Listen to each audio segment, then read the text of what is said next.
Hey guys, how's it going? Welcome back to the channel. This is Cam with Stoic Soldier. Hope everyone's had a fantastic day and a great holiday. Hope you guys got to enjoy yourselves, spend time with loved ones, and more importantly, take time to rest from the 9 to 5 day to day grind, as I'm sure we're all used to, especially in this day and age, given how prominent hustle culture has become and how frowned upon it is to take a day off. And it is essential to each and every human being, no matter what field you might be in. I did that myself, so even though that it's essential, I know that I've been out for a while. My bad for the absence. I was out of town for a little bit. I went down to visit family myself over the holidays, even though I'm not a big celebrator of Thanksgiving, given the circumstances and the history, as I'm sure many of us know. But I figured, you know what, if there's time off and I can't work, why not just enjoy it? And more importantly, enjoy that time to rest and just allow myself to recuperate. At any time, if you feel that there's not an opportunity to work, then that's an opportunity for you to rest. Now, by no means is that advocating that you should be lazy and look for every opportunity to just sit on your ass and sleep. But depending on what opportunity presents itself, go with that flow. Don't go against the current, as the Taoists always talk about. And even the Stoics talk about that as well, going with the flow of life, not resisting, not trying to fight so hard against it. So if the opportunity comes to work, by all means do it.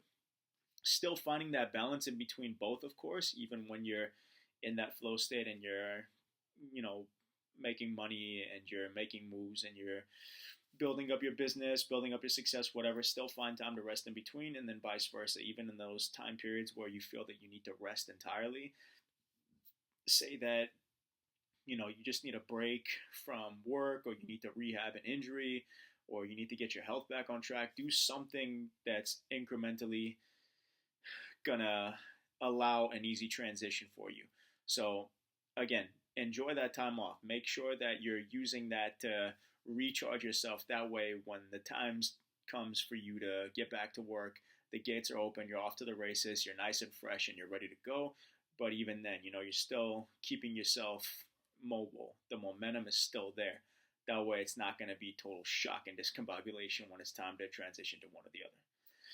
Always maintaining that balance. So anyway, I digress. Getting into the topic of today, one that's very controversial, that has been controversial, not just in this day and age, but pretty much since the dawn of time. It is probably the most controversial and talked about human emotion, and we're talking about fear, of course. It is innate in every single one of us. We have all faced it at some point in our lives, some more than others. It is embedded in our DNA and in our primitive mind from the dawn of our creation, from the dawn of our existence. And what do psychologists always say? Fear is embedded in us for one primary purpose, and that is for survival. It initiates a response, either of fight or flight, meaning that in the heat of a moment when it senses danger, that's our body's way of alerting us. That's our alarm going off saying something's wrong. You're in trouble right now and it's time to act. So again, that means one of two things. That means either you're getting ready to fight and getting ready to confront it, which is the preferred method, because you ultimately need to find a way to embrace, confront, and conquer whatever comes your way. But of course, within reason, doing it when the time is right.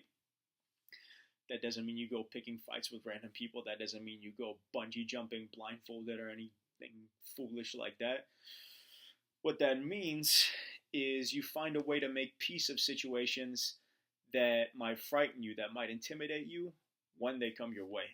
Doesn't mean you go looking for trouble, but that means when trouble comes your way, you are able and willing to handle it. Now, the flight, on the other hand, that's where that comes in. That means that at the time being where you are not able to confront that threat or that danger immediately, you retreat, but you ultimately still make light of that situation. That doesn't mean that you join the army when you have no experience whatsoever and you decide to become a one-man wrecking crew and try to do something stupid like annihilate every single enemy that's in your path. That's just being foolish. I always say to myself, and my friends and I have always said this to each other over the years, that there's a difference between being brave and being stupid. It's risk versus reward. It's what is a necessity and then what is not a necessity. So being brave would be something like investing in a business. It would be something like taking a chance and stepping out into the unknown when there's a likelihood or a possibility that something greater could come out of it. You know, um, talking to people, to a group of people that you never thought, embarking on and embracing a career path that you've always wanted, but regardless of the repercussions, whether that's something in the athletic field, maybe you want to become a fighter, maybe you want to become a power lifter, maybe you want to become an entrepreneur, going to the path of something that's outside of your comfort zone. That's more along the lines of bravery.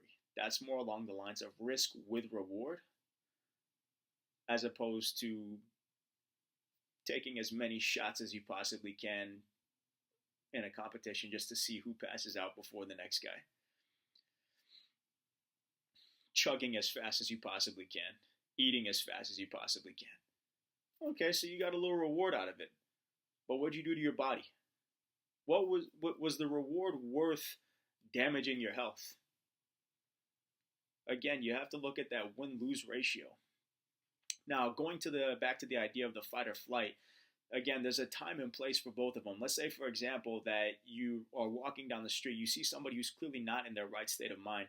You see somebody who's obviously mentally ill or on something, and they start screaming and throwing a tantrum, but they're not putting hands on you. They're not touching you in any way, shape, or form.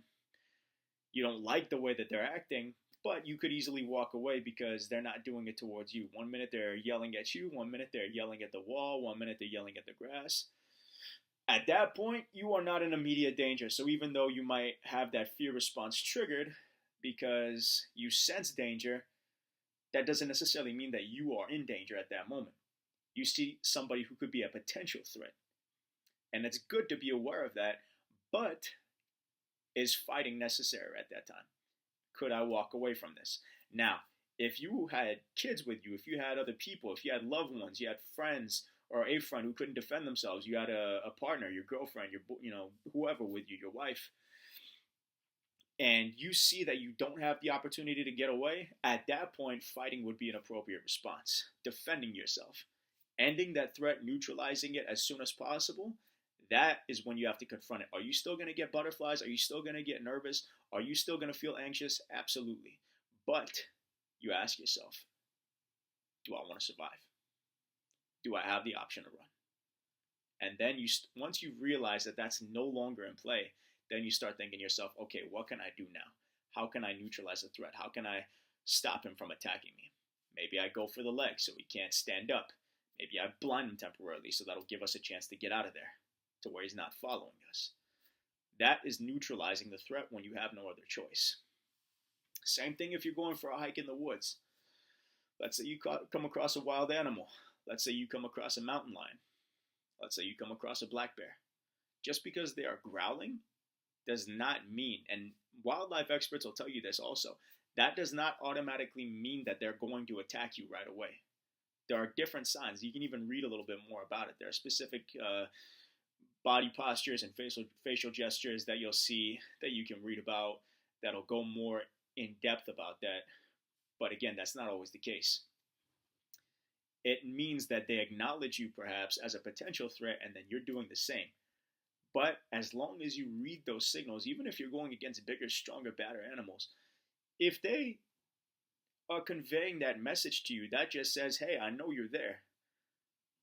But if you take that as a threat, if you take that as some kind of a challenge, they're going to take that as a challenge, and then you can already assume what's happened next. Someone's not going to walk out of that, and more than likely it's going to be you. So that's where you have to think about picking your battles. Just because something has the potential to have danger doesn't mean you go charging at it every single time head on. That's where going with the flow of the situation happens. That's where that starts to come into play.